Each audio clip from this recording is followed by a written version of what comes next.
How to hide birthday on Snapchat. Hi everyone, I'm here to assist you today without any delay. Let's jump right in. First, open Snapchat on your device. Click on your profile at the top left corner of your screen. Then, click on Settings icon at the top right corner of your screen. In here, you will find Birthday, which is the third option. Click on Birthday.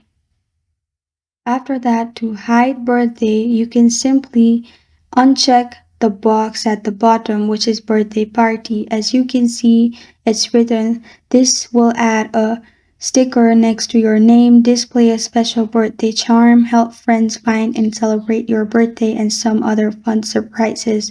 This does not reveal your age to Snapchatters. Changes can take up to 24 hours to take effect. So to hide it, make sure there's no tick mark in the box and you're good to go. This is how to hide birthday on Snapchat. Thank you for joining me today. If this video helps you out, please leave a like and subscribe for more. Got a question or want to suggest a topic? Comment below. Thank you for watching.